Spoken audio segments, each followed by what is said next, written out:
자, 여러분, 피타고라스에 이어서 이제 6주차 두 번째 시간 시작하도록 하겠습니다. 피타고라스 이야기 했을 때 여러분들 수학, 그죠? 수포자라는 말이 있을 정도로 참 수학을 그렇게 좋아하는 사람이 없을 거라고 생각을 하는데, 근데 수학이라는 학문을 뭐 어떻게 생각하고 지금 그것보다는 생각하는 방법, 그 점 계속 잊어버리지 말고요. 자, 우리 지금 이제 책에 따라서 보면은 그 다음에 우리 교재 75쪽, 이 책 75쪽에 보면은 제목이 운명이라고 나와 있는 이제 그 부분으로 들어가면서 한번 보도록 하겠습니다.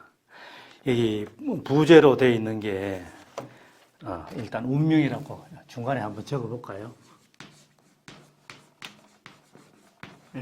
운명. 여기에 이래 되어 있네요. 예언가는 원래 풀 수 없는 것을 애써 풀려고 한다. 근데 여러분들 운명이라는 말 들으면은 어떤 생각을 하는지 모르겠습니다. 지금까지는 이제 피타고라스까지, 바로 전 시간 피타고라스까지 이야기를 하면서 고대 그리스 자연 철학자들, 탈레스, 아낙시만드로스, 아낙시메네스, 파르메니데스, 헤라클레이토스, 또 뭐 엠페도클레스, 아낙사고라스, 또 뭡니까 데모크리토스, 그리고 피타고라스.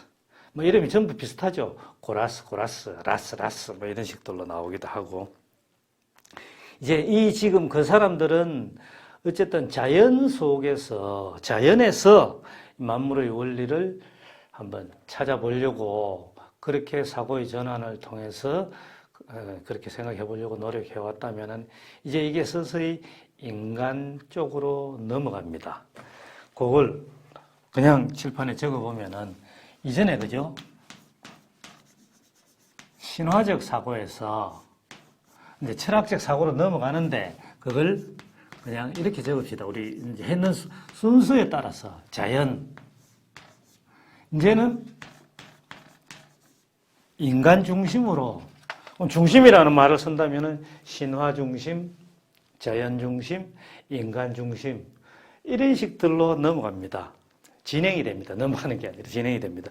이러다 보니까 이제 여기 책 제목에, 저자는 책 제목에 운명이라는 말을 이제 제목으로 내놨습니다. 그 뒷페이지로 넘겨보면 이렇게 돼 있네요. 소피, 넌 운명을 믿니? 질병은 신이 내린 벌일까? 역사의 진행을 지배하는 힘은 무엇일까? 자, 그러면은 소피, 넌 운명을 믿니? 했는데 소피라는 이름 대신에 여러분 자신의 이름을 한번 넣어서 생각을 해보세요. 땡땡땡 누구 여러분들 이름, 내가 학생 이름 부르면서 운명 믿어요? 진짜 물어봅시다, 여러분들. 운명 믿습니까? 믿는다면 운명이 뭔데? 근데 하여튼 반기를 들어보자고, 일종의 반기를 들어보자 하는 말을 여러분들한테 강조해서 말합니다. 그 운명이 뭐고, 나름대로 운명이 뭐라고 생각을 하니까. 곧 책 이제 여러분들이 읽으면서 한번 따라가 보도록 하고요. 그 옆 페이지입니다. 이 책으로는 77쪽 중간 부분에 이래 해놨습니다. 만일 신 또는 운명이라면 도대체 사람에겐 자유의지가 없다는 말이 된다. 그 위에 이렇게 되어 있습니다. 제일 대답하기 어려운 질문은 맨 뒤의 질문이다. 그러니까 그 질문이 뭔가 하면은 진짜 질병은 신이 내린 벌일까? 이런 식들. 사람을 태어나게 했으면은 진짜 신이 사람을 만들어냈다면은 굳이 어차피 신의 의지대로 그죠? 만들어냈다면은 질병도 안 줬으면 좋았을 텐데, 죽음도 안 줬으면 좋았을 텐데, 그런 여러 가지들을 생각을 해볼 수가 있겠죠. 하여튼 간에. 근데 소피는 지금껏 역사의 진행을 지배하는 그 무엇에 대해 생각해 본 적이 없다. 뭐 역사의 진행을 지배하는 힘, 지금 또 역사 이야기를 하자면은 그것만으로도 하여튼 할 이야기가 정말 또 엄청나게 많으니까 책에 나온 대로만 일단 따라서 읽어보면서 생각해 봅시다. 만일 신 또는 그러니까 역사의 진행을 지배하는 그 무엇에 대해 생각해 본 적이 없기 때문이다. 하지만 그 무엇은 분명 사람이 아닐까. 그러니까 역사의 진행을 지배하는 그 무엇은 사람이 아닐까. 여기서 지금 소피가 생각하는 것처럼 얼마든지 그럴 수 있죠. 왜냐하면 역사는 지금까지 여러분들이 배워왔던 역사, 그게 어디의 역사이든지 상관없이 역사는 인간의 역사이거든요. 인간의 역사이니까 역사를 진행하는 힘은 인간이 아닐까 하는 생각을 할 수 있을 겁니다. 근데 어쨌든 간에 이 장의 제목은 지금 운명이라고 되어 있습니다. 그러면 나는 이제 여기서 계속 사고의 전환 이야기를 하고 왜라는 질문을 던져보라고 하기 때문에 여러분들한테 역시 또 질문을 던져봅니다. 보통 우리는 무엇을 어떤 걸 가지고 운명이라고 이야기합니까? 운명 혹은 숙명. 그런 말을 갖다 붙일 때 사람들은 보통 자기가 뭔가를 미리 몰랐을 때 운명이라고 이야기합니다. 여러분들 지금 한창 지금 사랑에 빠져 있는 사람, 지금 한창 사랑에 빠지고 있는 사람, 한시도 안 보면 못 살 것 같고 보고 싶고 그죠? 눈 감으면 눈앞에 아른거려서 견디지를 못하겠다. 보고 싶어서 못 살겠다. 둘이 만나면 무슨 이야기 합니까? 너와 내가 만난 것은 아마 운명일 거야. 숙명일 거야. 필연적으로 작용하는 무언가가 있을 거야. 네, 운명. 몰랐다는 이야기죠. 그게. 근데 어쨌든 간에 인간이 미리 알지 못했는 것에 대해서 운명이라는 말을 잘 씁니다. 운명이. 그리고 때에 따라서 상황에 따라서 좋은 의미를 갖다 붙이기 위해서 운명이라는 말을 쓰기도 하고 혹은 변명하기 위해서도 운명이라는 말을 쓰기도 합니다. 어떻게 할 수 없는 것에 대해서. 그런 것들에 대해서 우리는 반성을 해봐야 되겠죠. 지금 그런 내용들이 나오는데요. 책 80쪽 위쪽에 보면은 이제 이 소피가 어른들을 비판하는, 말하자면은 이해 못하겠다. 비판이라는 말은 이 책에는 안 나옵니다만은 도대체 어른들의 생각과 말하는 것은 이해를 못하겠다 하면서 써놨는 표현이 이래 되어 있습니다. 정말 어른들은 때때로 멍청하기 짝이 없다. 왜? 왜 그럴까요? 여러분들 지금 대학생 되면 어른이라고 생각을 합니까? 네.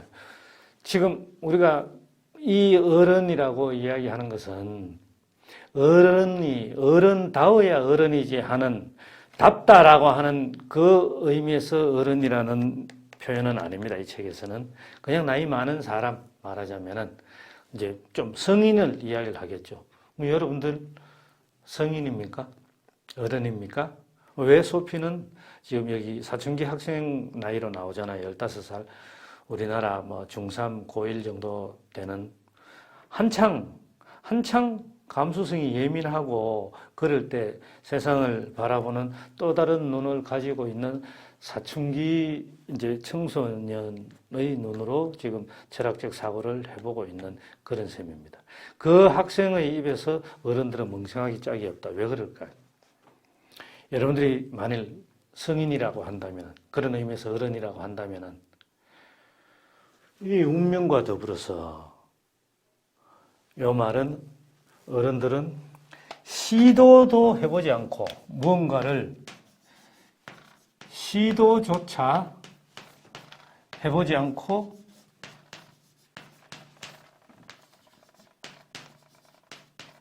포기한다. 왜 그럴까요?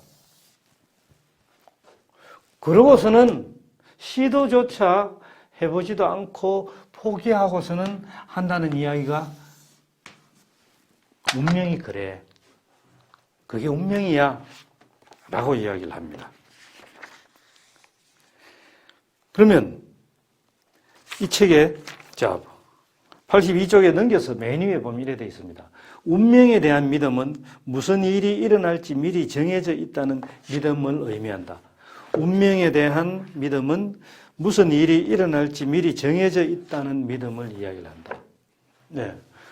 중요한 거는 무슨 일이 일어날지 미리 정해져 있기 때문에 내가 굳이 시도조차 해볼 필요가 없다. 그런데 중요한 게 뭡니까? 그 운명을, 미래의 운명을 모른다는 이야기죠. 모르는데 우리가 이게 일상 속에서 여러분들이 지금까지 살아오면서 이런 단어를 사용을 했다면은 또 이 단어에 대해서 믿고 있다면은 여러분들 스스로도 한번 생각을 해보는 거죠. 여기 나와 있는 그대로처럼 무슨 일이 일어날지 미리 정해져 있다는 믿음을 운명이라고 이야기를 하는데 거기서 중요한 것은 무슨 일이 일어나는 것은 일어나야지만이 알지 일어나기 전까지는 모른다. 모르는데도 불구하고 그러면 우리는 운명이라고 할 수 있습니까? 운명이라는 말을 쓸 수 있습니까? 아닌 거죠. 그럼 이 말을 거부해야 되는 겁니다. 운명은 없다. 이 세상에 운명은 없다. 여기서 비슷한 단어를 한번 떠올려 볼 수 있는 게 어떤 게 있습니까? 우연과 필연. 우연이라는 단어와 필연이라는 단어를 또 함께 생각을 해볼 수가 있는 거죠. 우연히, 세상에 우연이라는 게 있을까요? 그 전에 지지난주인가 내가 지금 그거는 정확하게 기억이 안 나는데 그때 기적이라는 단어도 썼죠. 네. 사람들은 예상하지 못했던 것에 대해서 전혀 예상할 수 없었던 것에 대해서 뭔가 일어날 때 기적이라는 단어도 씁니다. 전혀 예상하지 못했던 어떤 게 일어날 때 우연이라는 말도 씁니다. 근데 시도조차 해보지 않고 내가 피할 수 없는 것이었다. 그런데 그게 일어나는 순간에야 비로소 알 수 있는 것인데도 불구하고 거기에 대해서는 운명이나 필연이라는 말도 씁니다.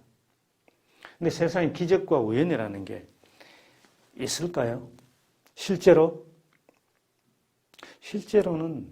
없을 겁니다. 내가 지금 하는 말에 대해서 여러분들이 얼마든지 반론도 또 하는 사람도 있을 겁니다. 반론을 할 수 있겠죠.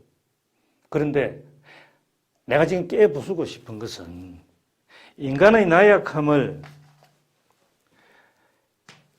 나약한 인간의 모습, 이렇게 표현하는 게 좋을 겁니다. 나약한 인간의 모습. 이걸 지금 깨부수고 싶은 겁니다. 이걸 자기 자신의 나약한 모습, 이런 것들을 감추기 위해서 사람들은 운명이나 이런 단어들을 사용을 하는 겁니다. 근데 그러면은 어떻게? 실제로 일어나기 전까지는 알 수 없는 것이었는데 일어나고 나면은 그건 우연이었어. 그건 운명이야. 하는 깨부수기 위해서는 뭐가 필요합니까? 몰랐던 것에 대해서 우리가 지금까지 몰랐던 것에 대해서 내가 몰라서 그랬구나 하는 것을 인정할 줄 알아야 되는 겁니다. 몰랐던 것. 그죠? 이걸 보통 사람들은 잘 인정을 안 합니다. 일상생활 속에서 여러분 다른 사람들하고 의견 대립이 일어나 보세요. 의견 대립이 일어나면 의견이 서로 다른 것에 불과한데도 사람들은 나는 옳고 의견 대립이 있을 때 나는 옳고 상대는 틀렸다고 생각을 합니다. 사실은 전혀 그렇지 않은 경우가 굉장히 많이 있는데도 그게 자 A라는 사람, 그죠? B라는 사람이 있다. 요 동그라미를 내가 쳐보는 이유는요. 요 지금 의견 대립이 일어나는 경우를 두고서 예를 들어서 이야기를 하는 겁니다. 이 동그라미 쳐놨는 이 부분이, 그죠? 이 세계 전체라고 한다면은, 우리는 세계 전체에 대해서 얼마나 알고 있어요? 절대로 세계 전체를 알고 있는 사람도 없고, 알고 있었던 사람도 없고, 앞으로 알 수 있는 사람도 없습니다. 그냥 순전히 지식적인 측면에서 이야기를 하더라도, 지식이나 상식적인 측면에서 이야기를 하더라도, 우리는 A라는 사람이 알고 있는 것은 이 세계 전체에 대해서 요만큼밖에 없습니다. 이건 이제 비유적으로 이렇게 그려서 여러분들한테 이야기를 하는 거죠. B라는 사람도 알고 있는 것은 요만큼밖에 없습니다. 그런데 이 두 사람이 서로가 사이가 좋을 때는요, 몰랐던 것을, A는 자기가 몰랐던 것을 B는 알고 있고, 그러면 B를 통해서 알고 싶어 합니다. 알 수도 있어지죠. 반대의 경우도 마찬가지고. 근데 이게 의견 대립이 일어날 때, 그럴 때는 보통 사람들이 살아가면서 어떤 식으로 해버리느냐? A, 자기가 알고 있는 게 실제로는 요만큼인데도 불구하고 세상 전체를, 세계 전체를 다 알고 있는 것으로 자기도 모르게 전제를 해버립니다. 착각을 해버립니다. B도 그런 식으로 되는 거죠. 그러면서 상대가 알고 있는 것은, 그러니까 자기는 이 세상 전체를 다 알고 있다고 착각을 해버리니까, 그렇게 전제해버리니까, 내가 알고 있는 것은 참이고 B가 알고 있는 것은 거짓이다. 즉 상대가 알고 있는 것은 거짓이다. B의 입장에서도 마찬가지로 자기가 알고 있는 것은 참이고 A가 알고 있는 것은 거짓이라 그러는데, 우리가 일상생활 속에서 그런 식으로 일어나잖아요. 의견 대립이 일어날 때는. 분명히 얼마나 많은 그런 경우가 있었는지 여러분들 생각을 해보세요. 그런데 객관적인 입장에서 바라보면은 A도 알고 있는 요게 맞고 B도 자기가 B가 알고 있는 이게 맞고 각자가 다 알고 있는 게 맞아. 요만큼까지는 알고 있는 거 그것만큼은. 대신에 알고 있는 게 서로 다르기 때문에 다를 뿐인데 그걸 다르다고 하지 않고 상대를 틀렸다고 해버리는 거죠.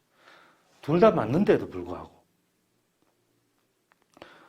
이래 보면은 여러분들 일상생활 속에서 쓰는 단어도 굉장히 조심해서 써야 돼요. 보통 니하고 내하고 이제 경상도식으로 그냥 평소에 대화하는 식으로 하면은 니하고 내하고 틀리잖아. 니랑 나랑 틀리잖아. 그러니까 너와 나는 다르잖아. 라고 표현해야 할 것을 틀리잖아. 틀리잖아 하는 표현 그 자체가 잘못된 거죠. 너랑 나랑 틀리잖아 하면은 만일 참 거짓으로 한다면 너랑 나랑은 둘 다 거짓이라는 이야기죠.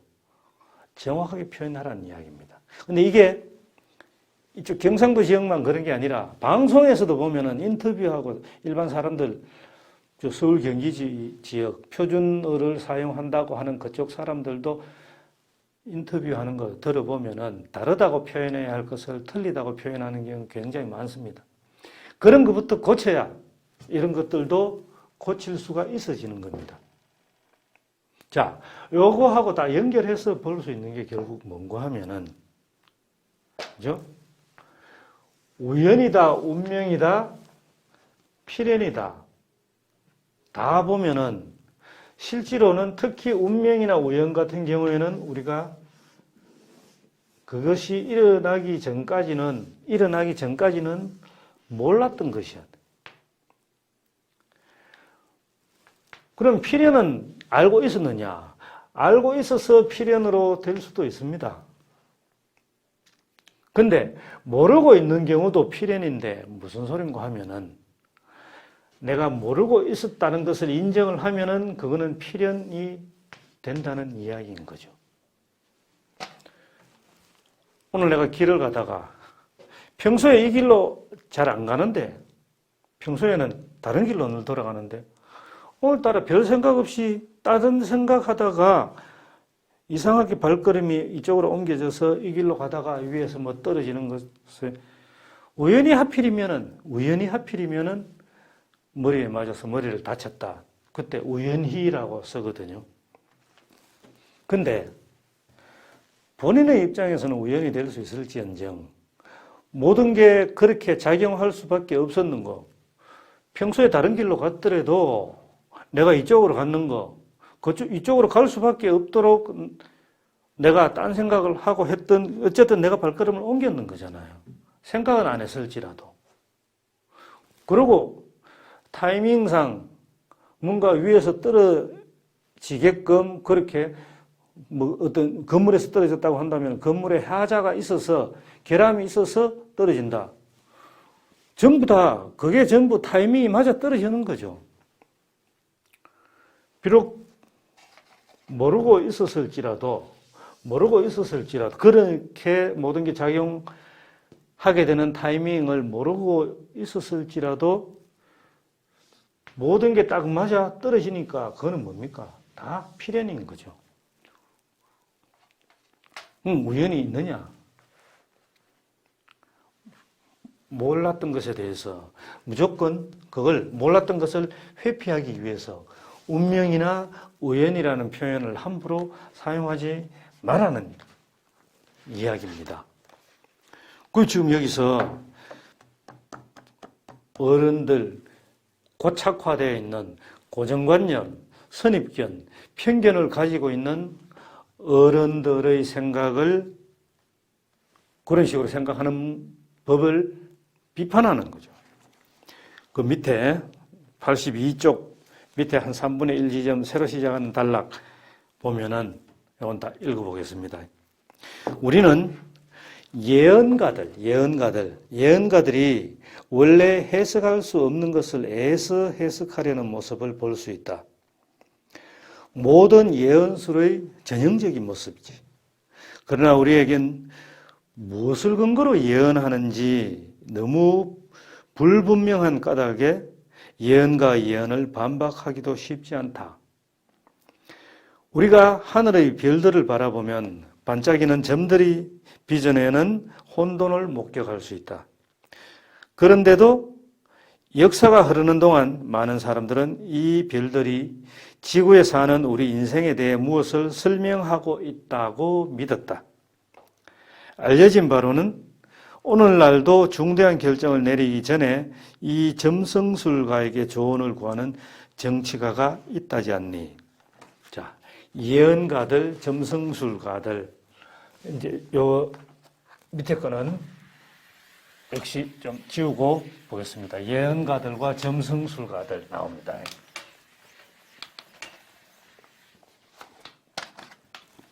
자, 예언가, 점성술가. 여러분들 예언을 믿습니까? 예언은 뭡니까? 예언은 미래에 관련된 거죠. 앞으로 올 것에 대해서 이야기하는 게 미리 땡겨서 말을 하는 게 예상해서 말하는 게 예언이죠. 그 예언을 믿느냐? 여러분들도 미래의 것을 상상을 해서 한번 이야기를 해보세요.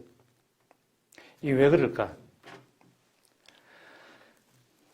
지금까지 여러분들이 예언 비슷한 것을, 지금까지 살아오면서 예언 비슷한 것을 했던 적이 있더냐, 없더냐, 한번 떠올려 보세요. 그러면은, 어디서 예언을 들었든지, 혹은 여러분 개개인의 앞으로의 인생에 대해서, 그러니까 이제 지난 기억을 되살려서 한번 생각을 해보라는 이야기입니다. 앞으로의 인생에 대해서 점성술과 점쟁이라고 합시다. 점쟁이가 하는 말, 그런 것들을 듣고 믿을 수 있는 게 있었던가? 네. 미래에 대한 것이기 때문에 들으면은 사람들은 믿고 싶어 합니다. 사람들의 일반적인 심리가. 그러면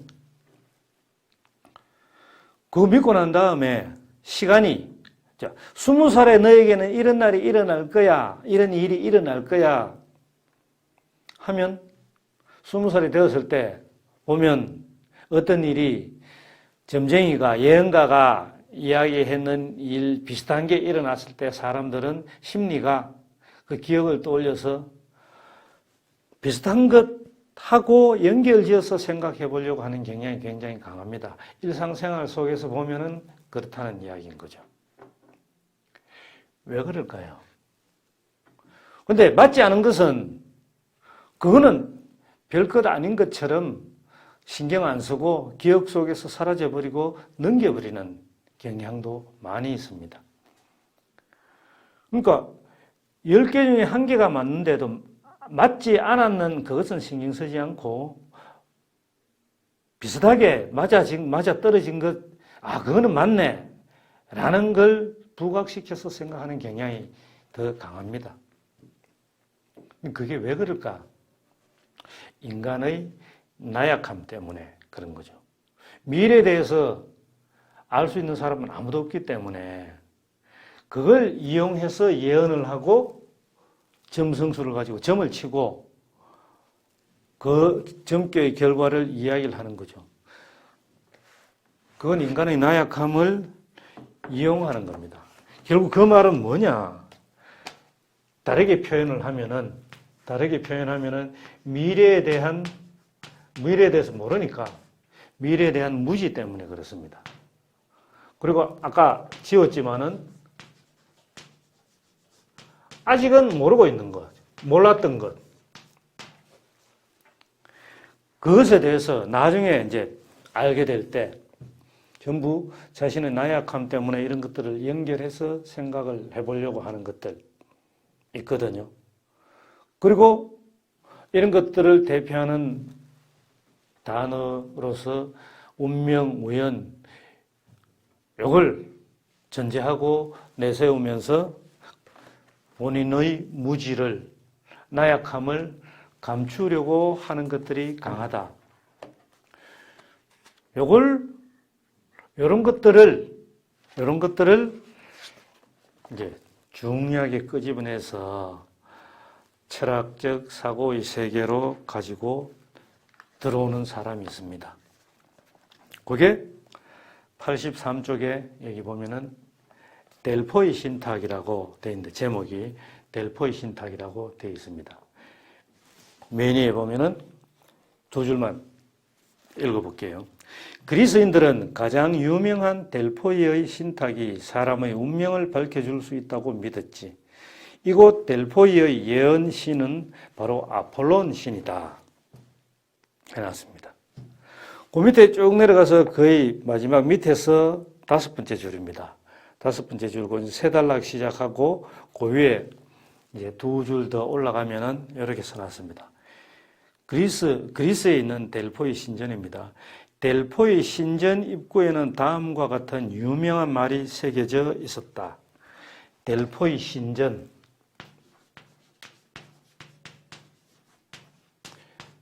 델포이 신전 앞에는 입구에는 다음과 같은 유명한 말이 새겨져 있었다. 그게 뭔가 하면은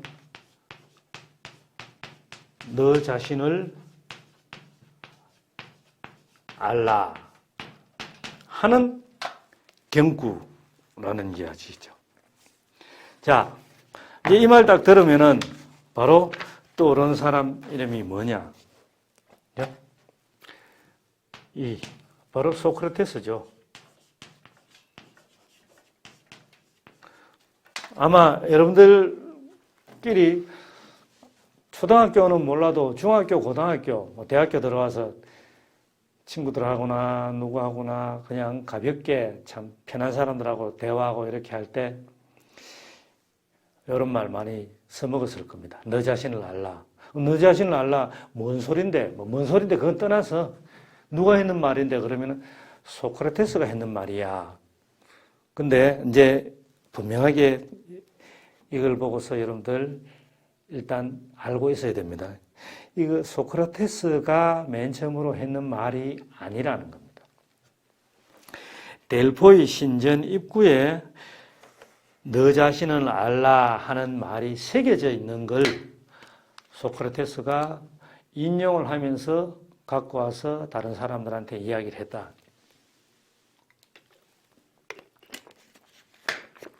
그럼 너 자신을 알라라는 말이 뭘까 하는 이야기가 나오는데 그 이야기를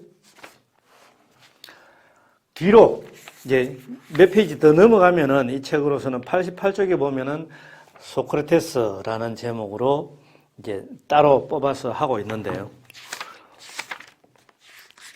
그 소크라테스 들어가기 전에 지금 히포크라테스를 이야기를 하고 있습니다. 히포크라테스. 역사학과 의학이라는 제목으로 해가지고, 그러니까 너 자신을 알라, 이게 뭔 말일까 하면서 해놓고서는, 이제, 책 설명으로 보면 이래 놨습니다. 이 말은, 인간은 결코 이상일 수 없다는 말이다. 그리고 누구도 자신의 운명에서 벗어날 수 없음을 말한다. 여기서 운명이라는 말을 똑같이 쓰고 있는데, 그죠? 자신의 운명에서 벗어날 수 없음을 말한다 해놨는데, 이때 운명은, 실컷 내가 지금 여러분들한테 설명을 할 때 인간의 나약함 뭐 등등 해놨는데, 그게 나약함, 자신의 운명이라고 말하고 있는 나약함, 그리고 자신의 무지, 모르고 있었던, 몰랐던 것, 그런 것들을 알아차려라. 그러니까 내가 무지하다는 것을 알아차려라 하는 이야기로 지금 설명을 하고 있는 겁니다. 그러면서 지금 이제 역사학과 의학을 이야기를 하는데 조금 이제 혹시 몰랐던 그 상식, 지식 이런 것들을 한번 생각을 하면서 히포크라테스 이야기도 한번 봅시다. 85쪽 위에서부터 메뉴에는 이렇게 되어 있습니다. 인플루엔자라는 단어는 별로부터 불길한 영향을 받고 있는 것을 뜻한다. 인플루언스, 좀 요새는 한 며칠은 얼마 전부터는 좀 잠잠해졌는데 그 전에 유튜브 그 뒷광고 하는 사람들 때문에 그 사람들 왜 뒷광고가 문제냐? 인플루언서이기 때문에 뒷광고가 문제다. 동일한 단어를 사용하는 것을 여러분들 봤을 겁니다. 근데 지금 이제 이런 질병 이야기를 하면서 히포크라테스가 의학적으로 인간에게 그 당시 사람들에게 어떤 영향을 끼치고 했는지를 지금 좀 이야기를 하고 있네요. 자, 여기 책 따라서 한번 읽어보면 그죠? 그리스 철학자들이 아주 새로운 관점에서 그들의 사고를 발전시켜 나가는 동안에 그리스 자연 철학자들하고 아직 소피스트들하고 소크라테스 이야기는 이제 본격적으로 하지는 않았습니다. 그렇게 하는 이제 새로운 사고를 발전시켜 나가는 동안에 건강과 질병에 관해서도 자연적 설명을 모색하려는 그리스 의학이 생겨났다. 이 그리스 의학의 토대를 세운 사람은 기원전 460년경 코스 섬에서 태어난 히포크라테스이다. 이거를 왜 내가 지금 책을 따라서 한번 읽어보는 거 하면은요. 또 지금 의대생들, 본과 4학년 학생들 국가고시 치겠다 그랬는데 그것에 대해서 이래저래 말이 많죠. 그 전에 하여튼 공공의료 이런 이슈로 해서 의사들이 또 파업을 하고 사회에 문제가 된 게 얼마 전에 있었기 때문에 그때 보도에서 많이 나왔는 내용들이 히포크라테스 선서를 그들이 졸업할 때 히포크라테스 선서 하는 걸로 끝나버리고 까맣게 잊어버렸다. 뭐 이런 말들도, 이런 비판도 많이 나와서 지금 이 기회에 이걸 그대로 한번 지금 이 책을 통해서 보는 것도 굉장히 필요하다는 생각 때문에 이제 그런 겁니다. 자, 이어서 보면은 히포크라테스의 전통적 의술에 따르면 절제와 건전한 품행이 질병을 예방하는 가장 좋은 방법이다. 절제하는 생활과 건전한 품행은 인간을 건강하게 한다는 것이다. 여기 지금 무지하고 나중에 연결이 됩니다, 여러분들. 그리고 이 이제 선과 악하고도 연결이 되는 내용입니다. 그런 것들을 지금 읽고 있는 것들을 여러분들이 생각을 한번 하면서 나중에 오늘은 아니고 이제 다음 주차 그 강의 촬영을 하고 할 때 이야기를 할 텐데 그래서 좀 더 보려고 하는 겁니다. 병이 나는 것은 신체적, 정신적 평형이 깨져서 자연이 본 궤도에서 벗어났기 때문이라는 것이다. 우리 지금 신화적 사고로 세상을 인간을 포함해서 세상을 설명해오고 이해해오던 것을 자연 속에서, 자연을 통해서 설명하고 이해하려고 했다. 그러면은 인간의 삶도 자연의 일부 이런 말 하지는 않지만은 인간도 자연 속에 들어있고, 그죠? 그 자연의 이치와 자연의 원리와 다르지 않는 인간의 삶을 살아야 되는데 하는 게 당연히 바탕에 깔려 있을 수밖에 없습니다. 그래서 이어서 읽어보면은 인간이 건강해지는 길은 바로 절제와 조화, 그리고 건강한 신체 속에 깃든 건전한 정신에 있다고 밝혔다. 지금 우리 학교 여기 체육관, 실내 체육관, 그 본관하고 실내 체육관 사이 그 길 따라서 가면서 실내 체육관 보면은 라틴어로 이렇게 적혀 있습니다. 건강한 신체 속에 깃든 건전한 정신, 라틴어로 그렇게 적혀 있습니다. 여기서 이제 바로 절제와 조화, 이게 굉장히 중요하다. 이게 선과 악 그랬을 때 선하고 연결되는 내용으로 나옵니다. 이것을 히포크라테스는 의료윤리를 통해서, 의학을 통해서 사람들한테 강조하고 인수를 베풀었다 하는 내용이 나오는 겁니다. 그래서 오늘날에도 의료윤리라는 것을 가르치거든요. 환자가 의사한테 가면은 환자는 자기의 목숨을, 생명을 의사한테 맡기는 거나 마찬가지잖아요. 이게 아주 비슷합니다, 지금. 자, 환자가 의사한테 가는 것은 자신의 생명, 목숨을 의사한테 맡기는 거나 마찬가지다. 그러면 이걸 생각을 해보면 일반 사람이 여러분들 점성술과 예언가 나오잖아, 그죠? 이제 철학했을 때 철학관 가는 게 뭘까? 철학관 가는 거. 아마 많이 들어봤을 겁니다, 여러분들. 철학을 공부한다 그러면, 혹은 철학을 전공한다 그러면은, 철학이 뭔데?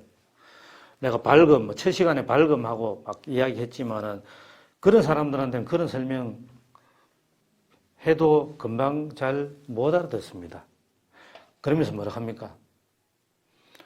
손을 내밀면서, 내 손금 좀 봐줘.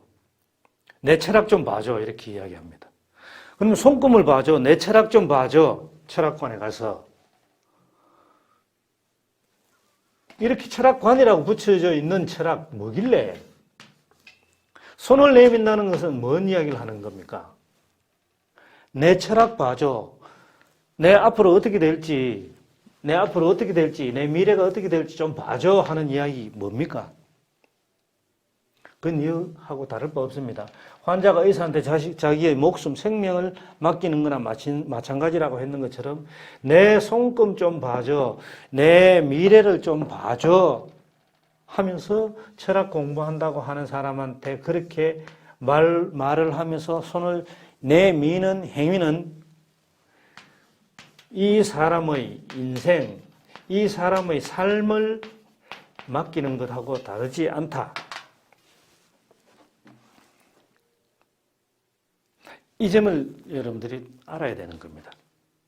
그러면은 이 사람들은 이렇게 철학 공부한다, 철학 전공한다 하는 사람한테 혹은 철학관이라고 붙어 있는 곳에 가서 손을 내밀고 할 때 내 미래를 좀 봐줘 이렇게 이야기를 할 때 물론 그게 인생이다, 삶이다 이런 단어를 가지고 생각하지는 않지만 그런데 실제로는 이걸 송두리째 맡기는 셈이 된다는 이야기인 거죠. 그렇다면은 거창하게 철학이라는 학문적으로 철학이 뭔지 그렇게 설명을 할 필요까지도 없이 뭔고 하면은 철학이 다루는 것은 적어도 인간의 입장에서만 봤을 때 인생을 다룬다, 인간의 삶을 다룬다 하는 게 우리의 일상생활 속에서도 자연스럽게 나온다는 이야기입니다. 그래, 내 앞에 손을 내밀고 내 인생 좀 봐줘, 내 미래 좀 봐줘, 내 철학을 공부하니까 그런 사람한테 함부로 미래에 대해서, 나의 미래에 대해서도 모르는데 다른 사람의 미래까지도 모르잖아요. 모르는 것에 대해서 함부로 입을 열어서는 안 되죠. 말을 함부로 해서는 안 되죠. 거기에 윤리적인 사고가 당연히 필요할 것 아닙니까? 환자가 의사한테 자신의 목숨이나 생명을 맡기는, 목숨을 다루는 의사한테 어떻게 의료 윤리가 필요하지 않겠느냐? 당연히 필요할 수밖에 없죠. 그래서 히포크라테스는 히포크라테스 선서를 만들어 냈던 겁니다. 그 히포크라테스 선서가 85쪽, 이 책 85쪽 맨 아래부터 뒷장까지 연결해서 되어 있습니다. 여기서 같이 한번 읽어보는 것도 우리는 굉장히 히포크라테스 선서를 읽어보는 것도 의미 있을 거라고 생각을 합니다. 지금 내 강의를 듣고 있는 여러분들 말고 또 의대 졸업생들 말고 누가 그 히포크라테스 선서를 한번 제대로 읽어보겠습니까? 그죠? 자, 저는 의신인 아폴론 신과 의사의 신이죠. 의학의 신이죠. 의사의 신이 아니라 의신인 아폴론 신과 아스클레피오스 신, 하기에이아 신, 파나케이아 신, 그리고 모든 신들을 정인으로 모시고 힐랍시대니까, 고대 힐랍시대니까 제 최선의 능력과 판단에 따라 이 맹세를 지키고 의무를 다할 것을 서약합니다. 신들 앞에 서약한다. 이 의술을 내게 가르쳐 주신 스승님을 부모님과 같이 존경하며 그분이 곤란할 때 일용품을 나누며 그분의 자식들을 내 형제와 똑같이 돌볼 것이며 이들이 배움을 원하면 대가와 계약 없이 의술을 가르칠 것입니다. 이들이 배움을 원하면 대가와 계약 없이 의술을 가르친다. 내 자식과 스승님의 후손에게 충고와 강의 그리고 그 밖의 가르침을 전수하겠습니다. 그 외에는 단지 의사의 관습에 따라 계약을 맺거나 서약한 학생들에게 의술을 가르치겠습니다. 나는 환자의 이익을 위하여 최선의 능력과 판단에 따라 처방할 것이며 환자에게 해가 되는 부당한 일은 멀리하겠습니다. 나는 아무에게도 비록 환자의 청이 있어도 치명적인 독약을 절대로 주지 않을 것이며 그와 관계된 조언도 일절하지 않겠습니다. 또 임산부에게 유산할 약을 주지 않겠습니다. 나는 환자를 치료할 때나 또는 치료하지 않은 경우에도 보고 들은 것을 절대 발설하지 않으며 비밀로 간직할 것입니다. 진짜 많은 내용들이 들어있습니다, 여러분들. 어떤 내용들이, 여러분들, 의료윤리라는 말에서 이제 지금 연결해서 히포크라테스 선서를 이렇게 읽어봤지만은요, 이제 오늘날 굉장히 많은 논란이 되고 있는 안락사 문제 같은 것들, 뭐 지금 의사, 파업 이런 거는 지금 우리 이야기하지 맙시다. 그냥 안락사 문제, 낙태 문제 그런 것들 여기 다 들어있죠, 그죠? 그리고 의료윤리적으로 적용해서 여러분들이 병원에 가서 느껴보고 했던 여러 가지 것들, 물론 히포크라테스 선서가 전적으로 무조건 옳다 그렇게 단정을 짓고 해서는 안 되는 겁니다.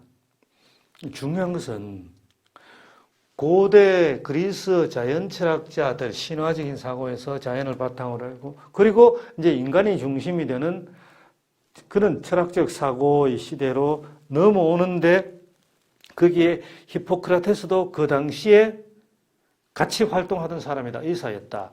의술을 사람들에게 인술로서 베풀던 사람이었다. 이게 뭘 이야기를 하느냐. 이게 이제 인간이 중심이 되는 시대로 넘어오기는 하고 있지만은 윤리가 필요한 곳이 그 어디에도 전부 다 적용이 돼야 되는 것이지, 특별한 곳에만 적용되고 그렇게 해서는 안 된다는 것을 또 이야기를 할 수가 있는 겁니다.